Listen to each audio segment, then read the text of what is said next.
What's going on, everybody? It's Clint from the DieHardMMA podcast coming to you just before UFC 252. I couldn't be more pumped. We've got an awesome card tonight. We've got a big slate, a lot of bets laid down. I am ready to make some cash tonight. I really love our spots, and I just realized I almost forgot to do my thank you and shout out video, so I wanted to get to that and make sure I didn't leave anybody out. Don't worry, I got a little something for you on the back end as well.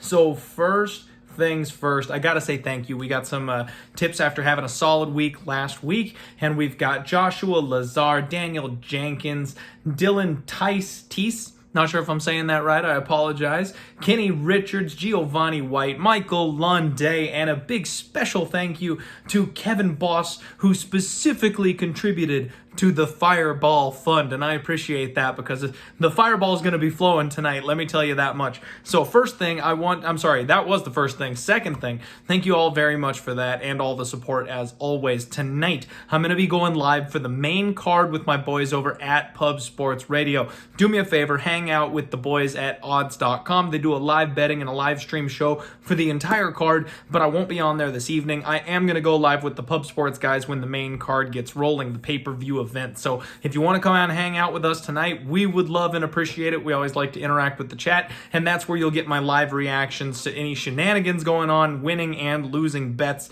live on camera right in front of you for your viewing pleasure. So that's the plan for this evening, and as always, I've got to have my little degenerate sprinkles, right? We can't do it without them. So I've got a degenerate parlay for you all. We've got Kyle, Daukus, and Porter going over 1.5 rounds. Chavez, Brown going over 2.5 rounds. JDS, Rozenstruik going over 1.5 rounds. I know, right? Scary. And then we've got Vera, OMalley won't go the distance. Topping it all off with Stipe Cormier goes over 2.5.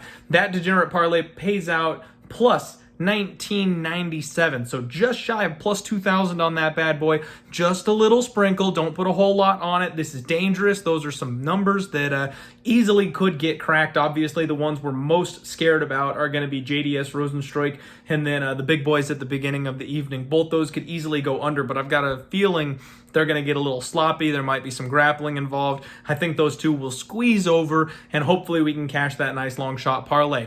Then I have a prop for you. I've got a prop every single week that's worth a little sprinkle. This week, we're going Vince Pichel to win in round 3. That is plus 2,000, my friends. Plus 2,000.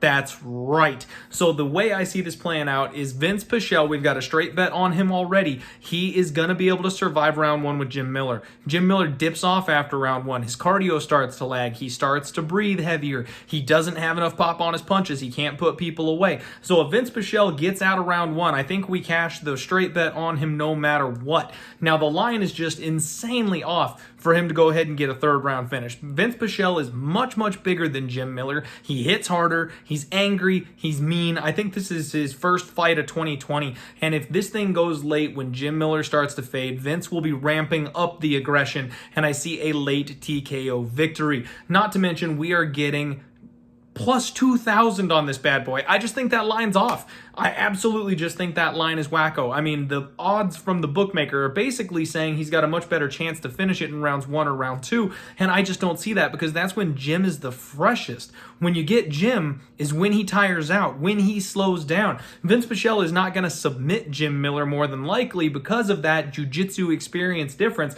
I think it's going to be a knockout, and since Jim has come back from the Lyme disease, I don't think that he's going to get clipped early and go down hard. I think it's going to be a wear and tear type of situation, something where Vince is going to have to chip away at him and eventually he falls down. Plus, that line is just ridiculous. So I'm going to go ahead and sprinkle on that. We got a little sprinkle on the degenerate parlay. We've got that prop for you. We've got tons of action this evening. It's going to be a wild night. This one could be an enormous casher for us, and we might get some more of those die-hard stimulus checks this evening. So whether you're tailing me, whether you're fading me, I wish you good luck this evening. Come hang out with me over at Pub Sports Radio. And hey, don't forget, they're carrying all of our merch over at Pub Sports Radio. Get you a Die Hard MMA podcast t-shirt or a Fireball and Popcorn shirt over there. Follow me at DieHardMMA Pod on Twitter. If you haven't already, subscribe to me here on YouTube. And of course, head on over to Odds HQ. Subscribe to them over there. They're my main sponsors for everything I do MMA. Good luck on all your action today, you degenerates. I love you all. We'll see you later.